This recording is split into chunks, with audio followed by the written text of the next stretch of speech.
biyyatti imaammanni kenna tajaajilaa kan jedhamu keessattuu bara darbeerraa kaasee bahee hojiirra oolumsaa hin beekama. Imaammata kanarratti sa'anii immoo labsiin akkuma biyyaatti bahee jira. Tarsiimoowwan garaagaraatis gara 10 ta'an kanarraa maddan qophaa'anii naannolee hundaaf gadi bu'anii jiru. Nus akka naannoo keenyatti imaammata akkasumas immoo roodmaappii kan jedhamu karoora raawwiinsaa kallattii raawwiinsaa maal akka ta'e fi tarsiimoowwan kurnan kana akka naannoo keenyatti naannoon keenya akkuma beekamu bal'aadha. So haala mijataa qabnus yaada keessa galchinee riifoormii kana hojiirra oolchuudhaaf qophii boqonnaa duraa xumurree jirra jechuudha. Qophii boqonnaa duraa yoo jennu keessattuu sanadoonni naannoo kanatti barbaachisan gara afaan naannoo keenyatti akka hiikaman akkasumas immoo haala qabatama keenyaan naannoo keenya karaa mul'isuu danda'uun sanadoota kana qopheessinee jirra. Akkasumas immoo dursa irratti keessattuu akka naannoo keenyatti kan qabanne maalinni yaaliin manneen hojii federaalaa irratti ministeerota manneen hojii gurguddoo keessattuu imaammata irratti xiyyeeffatan poolisii institution warra jennu irratti xiyyeeffatanii hojjechaa turanii keessattuu waggaa darbe almost waggaa tokkoof yaalii keessa darbanii jiru. Yaaliin kun manneen hojii irratti milkaa'e qaba, kan hin milkoofne qaba. So kaanis kan hin milkoofnes guutanii amma dhufanitti keessattuu immoo warra milkaa'an immoo akka walitti hidhatuufis jedhamee nus akka naannoo keenyatti manneen hojii mootummaa 5 filannee already qophii jalqabaa gochaa jirra. Egaa ji'oottan itti aanan keessatti keessattuu bara kana immoo sadarkaa paayiletiitti yaalitti jalqabuudhaaf itti deemaa jirra. Kana keessaa garuu dursinee hojiirra oolchaa kan jirru jira jechuudha akka naannoo keenyatti jechuudha. Fakkeenyaaf imaammata kana keessatti tarsiimoowwan jiran keessaa tokko imaammata tajaajila wajjinumaan wal qabatu. Fakkeenyaaf wiirtuu tajaajila tokkoffaa kan jennu masoob kan jedhamu already fookasiin imaammata kana tarsiimoowwan kana keessaa tokko yaa tajaajila mootummaa fooyyessuudha waan ta'eef achirratti baay'ee pirees goonee hojjechaa jirra. Kallattiidhaan uummata wajjinis wal qabata waan ta'eef yeroos namaan kennu. Kanaaf kana keessaa kan tokko ta'e utubaa isaa keessaa tokko akka tarsiimootti hojiirra kan oolu kan imaammata tajaajila wiirtuu tokkoffaati jechuudha akka naannoo keenyatti hojiirra oolee jira. Nus akka naannoo keenyatti isa sanarratti pirees goonee deemaa jirra. Kaanis kan humna namaa wajjinis qabeenya namaa wajjin wal qabatan keessattuu koompitensii wajjin gahumsa wajjin waan wal qabatu irratti hojiin bal'aa hojjetamee ture akka naannoo keenyatti. Waliigalaan garuu hunda isaa paakeejii guutuu immoo hojiirra oolchuudhaaf immoo qophiin jalqabaa xumuramee jira jechuudha. Kan naannoo keenyatti duruma nuti naannoo irraa jalqabne iddoo rakkoon jiru irraa jalqabne magaalota gurguddoo irraa jalqabne egaa magaalonni giddugala tajaajilaati akkuma beekamu jechuudha.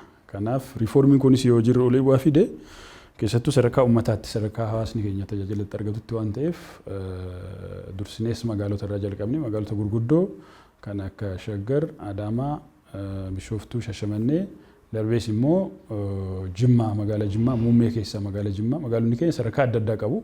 Magaalaa meetiroo tokko qabna, reejiyoo 4 qabna. Akkasumas immoo magaalota muummee jedhee magaalaa olaanaatti sadarkaa itti waamama naannoo kan qaban magaalota gosa 4 kas qabna.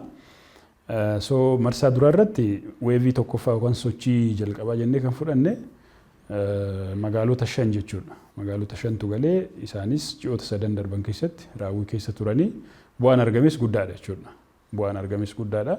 Kana yoo jennu maalinni sochii ji'ootan 3 darban keessatti gabaasa hordoffii ammaatti qabnuun akka biyyaattis gochaa turre wajjiniin tajaajilamaan 180 ta'u tajaajila argateera jechuudha. Kunis sadarkaa olaanaadhaan jechuudha. Kanaaf itti quufinsa isaaniitis hoggaa ilaalle naannoo dhibbeentaa 95 ol ta'ee xumuramee jira jechuudha. Kanaaf kun qulqullinni tajaajilaa baay'ee dabalee jira, saffisni dabalee jira, bu'aa bahiin baay'ee hir'atee jira. Naannoo kanarratti fedhiin nuti qabnu keessattuu imaammata tajaajila fooyyessuuf jennee amma qabame sana istiraateejiin kun milkeessuu akka danda'u ifatti kan agarsiisedha jechuudha. Kanaaf yaaliin kun sadarkaa olaanaadhaan milkaa'ina olaanaadhaan xumuramee amma maal gochaa jirra? Hojii baay'isoo hojjechaa jira, skeelingi app irra jirra jechuudha. Kanaaf wiirtuuwwan 5 kana bu'uura godhanne magaalonni amma immoo keessattuu magaalonni 5 immoo babal'ina akka raawwatan magaala gurguddoodha. Fakkeenyaaf magaalli Shaggar magaala guddaa waan ta'eef kallattii 5niin wiirtuu kana akka banu almost amma sochii keessa galee jira jechuudha. Kanaaf marsaa lammaffaa irratti magaalota 4 muummee fi meetiroo irratti kutaalee magaalaa 12 irratti sochiin isaa ijaarsi isaa waliigala riiformiin kun jalqabameera jechuudha. Kanaaf yeroo muraasa booda ji'a tokko hin caalle keessatti xumuramanii immoo isaanis tajaajilaaf gahuu jechuudha. Marsuma kana keessatti immoo itti aanee kan dhufu magaalota 13 magaala muummee fi olaanaa keessaa filannee isaanis immoo marsuma kana keessatti sochii lammaffaa kan jenne kana keessatti galanii jiru. Isaanis ji'uma kana keessa almost yeroo ji'a tokko hin caalle keessatti baay'een isaanii xumuraa jiru. Dhibbeentaa 70 ol gahanii jiru almost baay'een isaanii jechuudha. Kanaaf kunis kan agarsiisu maalinni yeroo dhiyoo keessatti egaa magaalonni 13 jooyin godhuu jechuudha. Magaalota 13 kutaa magaalaa 12 marsaa kana keessatti ilaalla marsaa lammaffaa keessatti jechuudha. Marsaa sadaffaan magaalota itti waamni isaanii keessattuu naannoof ta'an keessaa kan harcaanii hafan magaala 5tu jira jechuudha. Magaalota 5tu jira. Xiqqoo marsaa duraa irratti qophii irratti duubatti nu harkaa hafanii amma immoo isaanis leenjii fudhatanii marsaa sadaffaa kana keessatti hojii irratti galaa jiru jechuudha. Kanaaf marsaa sadaffaan magaalota harcaanii hafan sadarkaa naannootti waamni isaanii ta'e magaala 5. Magaalonni kunis magaalota akka Shakkisoo, kan akka Moyyaalee, kan akka Shanoo, kan akka Najjoo ta'anii Dodolaa jennee fudhachuu dandeenya. Magaalota 5 kana. So magaalonni kun amma marsaa sadaffaa kanarratti already leenjii fudhatanii qorannoo isaanii xumuranii gara hojiitti galanii jiru jechuudha.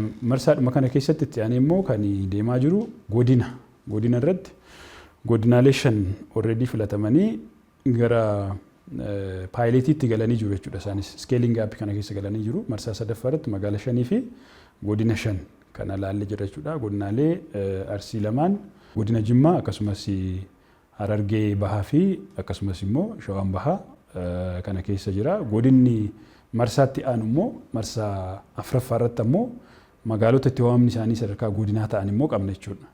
Magaalota itti waamni isaanii sadarkaa godinaa ta'an magaalaa 29 qabna.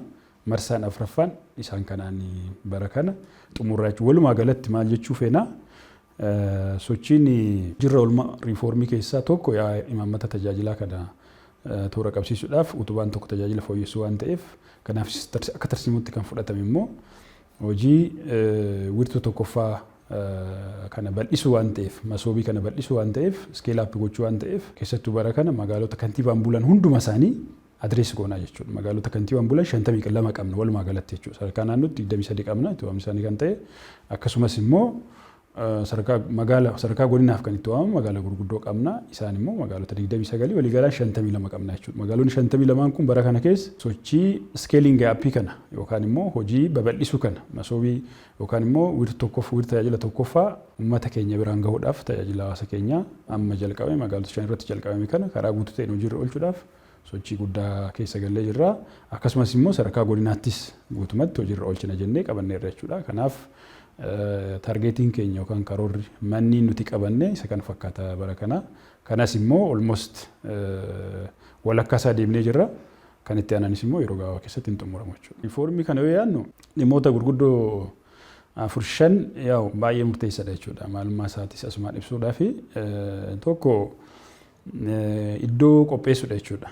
Yookaan immoo iddoon hojii hin barbaachisaa jechuudha. Ijaaramuu qaba, qophaa'uu qaba. Iddoo hojii irratti wanni nuti goonu baay'ee murteessaadha jechuudha. Kan kana duraa irraa adda jechuudha. Keessattuu gamoon nuti qopheessinu iddoon tajaajilaaf qophaa'u suni tekinooloojiif mijataa akka ta'uu qaba. Tajaajilamaadhaaf mijataa ta'uu qaba. Ulaagaatu jira. Ulaagaan sun kan guute ta'uu qaba jechuudha. Zabana ammaa keessatti jechuudha. Lammaffaa tajaajila wajjin wal qabatu jechuudha. Keessattuu tajaajiloonni gara wiirtuu galan hunda miti. Tajaajiloota keessattuu hawaasa wajjin wal qabatan transactional kan jennu. Fakkeenyaaf namatti kan ce'u, garee kan ce'u, daayireektara kutaalee hojii kan ce'u, akkasumas manneen hojii gidduu kan ce'u, akkasumas caasaa bulchiinsaa kan ce'u. Kana gidduutti hawaasni keenya tuttuqqii hedduu keessa darbee tajaajilicha akka argatu kan isa dirqamsiisu sana iddoo tokkotti finna jechuudha. Dibaabee tokko jalatti finnee, ambireellaa tokko jalatti finnee hawaasni keenya tokkoffaa fiizikaalii iddoo tokkotti finna. Lammaffaa immoo tekinooloojiidhaan illee deeggarra waan ta'eef marsaa kana keessatti egaa utubaan tokko waa'ee tajaajila kana wajjin wal qabatu qulqullinaan tajaajiloonni hawaasni keenya guyyaa guyyaatti keessattuu barbaacha mooraa tajaajila mootummaa dhama'u, manneen hojii gidduu dhama'u, kutaalee hojii gidduu dhaga'u, nama dhuunfaa gidduu dhama'u sun as keessatti malaammaltummaan, hojimaanni badaan adda addaa, bu'aa bahiin adda addaa wantoonni rakkoo turan sun akka hiikkatu godha jechuudha. Kun beentaa dhibba kan hiiku jechuudha. Kanaaf tokko tajaajiloota akkasii kana wiirtuutti galchine jechuudha. Kanaaf utubaa lammaffaan kanaa sadaffaa irratti qabeenya namaa wajjin wal qabatu. Namni wiirtuu kanatti galus akkasuma namoota naamusa olaanaa qaban, ogummaa olaanaa qaban ta'uu isaan irra jiraata. Teekinooloojiidhaan kan wal baran ta'uu isaan irra jiraata jechuudha. Kanaafis egaa humni namaa amma qabnu ammatti kallattiin nuti qabnu maalinni isuma kana goomsinee fayyadamnaadha. Kanaaf humni namaa amma jiru keessattuu leenjii gahaa akka fudhatu, leenjii tajaajiltummaa irratti akka inni fudhatu, naamusa irratti akka fudhatu, ogummaa isaa wajjinis wal qabatee wal barumsa teekinooloojii wajjin wal qabatee leenjii akka fudhatu dura leenjiin hin kennama. Leenjii sana irratti hundoofne immoo qormaata hin kenna jechuudha. Qormaata sana yoo darbanii gara wiirtuu galuu jechuudha. Kanaaf wiirtuuwwan amma qabnu hundumarrattuu adeemsa kana keessa darbanii gara wiirtuu kan dhufan waan ta'aniif ogeessota jajjaboo muuxannoo gaarii qaban, naamusa gaarii qaban gara wiirtuu galchinee jirra jechuudha bal'inaan. Afuraffaa irratti keessattuu infraastiraakcharii wajjin wal qabatu. Gamoon yookaan immoo iddoon hojii qophaa'u kun ulaagaan ta'e jira jechuudha. Ulaagaa infraastiraakcharii fakkeenyaaf amma ibsaan gara wiirtuu galuu tajaajiloota kana manneen hojii hundarraa iddoo tokkotti fidnee kaane ibsaan iddoo tokkotti bade jechuun kisaaraa guddaadha jechuudha. Inumaayyuu dur manneen hojii adda addaa keessatti faca'ee jiru opportunity adda addaa carraa adda addaa tokko haa badu malee tokkorraa immoo argachuu danda'a maamilli jechuudha. Amma iddoo tokkotti dhufee ibsaan irratti bada taanaan kisaaraa guddaa waan ta'uuf keessattuu wiirtuuwwan akkasii amala akkamii qabu paaworiin ibsaan daqiiqaa tokkoof illee addaancituu hin qabu jechuudha. Kanaaf paawor irra deddeebiin ibsaa amansiisaa akka ta'u hojjetamuu qabu anniisaa wajjin wal qabatee gara wiirtuutti kan galu jechuudha. Kanaa wajjin wal qabatee maalinni magaalota keessatti keessattuu ibsaan toora lamarraa akka galu. Tokko bade tokko akka jiraatu. Sadaffaa irratti immoo jenereetarri akka jiraatu. Afuraffaa irratti immoo UPS akka qabaatu jechuudha. Kana keessa darbee egaa tajaajilli addaancituu hin danda'u jechuudha. Kanaaf amansiisaa goonee irra jechuudha. Abbaan dhimmaa manaa ka'ee gaafa tajaajila fudhachuu dhufu ibsaan badeera. Amma ibsaan hin jiru boru kootti iftaan koottuun sun hin hafa jechuudha. Kun infraastiraakcharii wajjin wal qabatee. Lammaffaa akkasuma neetworkii wajjinis wal qabatu jechuudha. Amma tajaajiloota tokko tokko mootummaan teekinooloojiin deeggaree hudhaa guddaa kan ta'e teekinooloojiin mataan isaa deebisee kan hudhaa guddaa ta'e neetworkii wajjin wal qabatu jechuudha. Neetworkiin hin jiru jedhama jechuudha. So wiirtuu irratti immoo waan akkasiin jiraatu jechuudha. Maaliif akkasuma inni kunis immoo irra deddeebii akka qabaatu carraawwan adda addaa inni qabaatu jechuudha. Kanaaf sararootni 3-4 oopshinii adda addaatiin akka wiirtuu irratti galu godhama. Tokko bade tokko jechuudha. Kanaaf dhimmoonni daawun taayimii yookaan immoo addaancitiisa neetworkii wajjin wal qabatus akkasuma amansiisaa akka ta'u gochuu irratti. Kaanis bishaan wajjinis wal qabate jechuudha. Amma faasiliitiiwwan hawaasni barbaadu iddoo tokkotti gaafa finnu dhiphina fiduun isaa nafu jechuudha. Kanaaf keessattuu faasiliitiiwwan hawaasni barbaadu keessaa tokko itti fayyadama bishaan wajjin wal qabatu, qulqullina wajjin wal qabatu. Kun standaardii isaa kan eeggate akka ta'u gochuu wajjin wal qabate hojii hojjetamu. So bu'uuraalee kaan wajjinis kan iddoo mijataa wajjinis wal qabatu, teessoo wajjinis, haala uffannaa wajjinis wal qabatu baay'een jiru. Kana egaa hawaasa keenyaaf waan malu, uummata keenyaaf waan malu goone keessattuu ilaalama hawaasni keenya public serviceef qabu, mooraa tajaajila mootummaaf qabu yaaddoo odoo hin taane hawaasni keenya iddootti haara galfatu akka ta'u goone iddoowwan hawaasni keenya itti oolu kana guyyaa guyyaadhaan itti simatamu kana mijataa gochuun hawaasa keenyaaf waan malu gochuun waa'ee hawaasa keenya karaa hir'isuun gochuun nurra jiraata waan ta'eef afuraffaa irratti isaa kana shanaffaa irratti dhimma teekinooloojii wajjin wal qabatu jechuudha. Teekinooloojiin tajaajiloonni kun wiirtuu tokkotti dibaabee tokkotti dhufuun isteeppii tokko dhugaadha. Waa baay'ee inni hir'isa. Idduma tokko dhufuun isaatu jechuudha. Maaliif hawaasni manneen hojii barbaadu hundumaa iddoo tokkotti argate even dhaabbilee dhuunfaas barbaadus kan akka baankii, inshuraansii dabalatee jechuudha. Kan akka teleekoom dabalatee, ibsaa dabalatee